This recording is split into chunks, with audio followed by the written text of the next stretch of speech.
Hi, my name is Paul Basolka, Ivy Masters Learning Center at ivymasters.com. And today we're going to look at Test 1, Section 4, number 26, which reads, Katrina is a botanist studying the production of pairs of two types of pear trees. She noticed that type A trees produce 20% more pears than type B trees did. Based on Katrina's observation, if type A trees produced 144 pears, how many pairs did type B trees produce? So underlining important information, and now we're ready to get to work.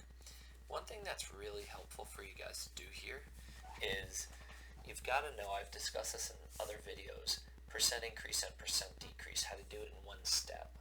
So for example, if it's a 30% decrease, it's like getting 30% off on something. You'd multiply by 0.7 because you're paying for 70% of it.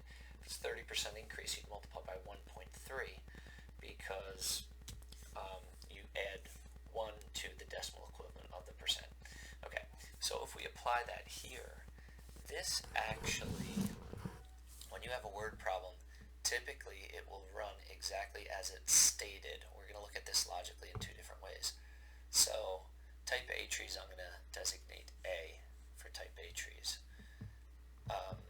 Here we go right here. And then produced is, your verb is typically your equal sign. And then 20% more, what's that going to look like? That's going to look like 1.2. More pairs than type B trees did. And then you have your B. And that's it. Another way to look at this is, ask yourself, which type of tree produced more fruit? And yeah, it's type A. So what do you have to do? You have to increase type B trees in order to make them equal. And this is what we wind up with.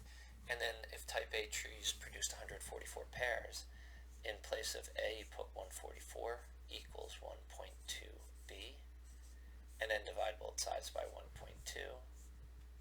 And you might know that 12 goes into 144 12 times, and then you move the decimal. Your answer is 120. This is the with calc math section. So definitely use your calculator here, but that's just a tip for no calc math section. Hope you enjoyed the video today. If you did, click like, share it with someone who has trouble with percent problems or setting up equations from a word problem. If there's any question that you'd like to see from an official PSAT or SAT or ACT, you could post it in the comments. I'd be happy to shoot a video on it. And click subscribe so you don't miss anything. Have a great day.